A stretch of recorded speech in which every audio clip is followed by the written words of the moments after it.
বৃদ্ধ মহিলা দেখলো ভেন্ডিং মেশিনের ভিতরে একটা মাত্র বিস্কুটের প্যাকেট আছে। সে টাকা দিয়ে এটা কিনতে গেল, কিন্তু বিস্কুটের প্যাকেট সেখানে বেঁধে যায়, যার কারণে দূর থেকে দৌড়ে এসে ধাক্কা দিয়ে সে বিস্কুটটা বের করে। এরপর সে বিস্কুটটা নিয়ে যখনই বেঞ্চের উপরে যায় খাওয়ার জন্য, তখনই দেখে পাশে বসে গান শুনতে থাকে একটা ছেলে, যে নিজেও এই বিস্কুটটা নিয়ে খেতে থাকে। মহিলার তো রাগ হয় কেন তার বিস্কুট অন্য কেউ না বলেই খাচ্ছে, যার কারণে সে বিস্কুটটা সরিয়ে তার কোলের কাছে নিয়ে আসে।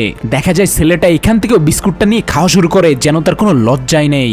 মহিলা এই কারণে রেগে গিয়ে তাকে অনেক বকাবকি করতে থাকে, কিন্তু ছেলেটা তো গান শুনতেছে, সে কোনো কিছু শুনতে পারে না। যখন প্যাকেটের ভিতরে শেষ একটা বিস্কুট ছিল, লোকটা সেটা নিয়ে খেতে যায়। মহিলা বলে আর কোনো বিস্কুট নেই, যার কারণে লোকটা এই বিস্কুটের অর্ধেক ভেঙে এই বৃদ্ধ মহিলাকে দেয়। মহিলা অনেক রেগে যায়, বিস্কুটটা সেখানে ভেঙে ফেলে ট্রেনে উঠে যায়।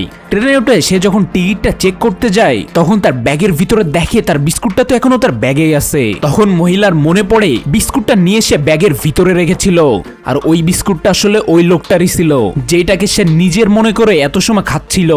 মহিলা এটা বুঝতে পেরে লজ্জা পায়।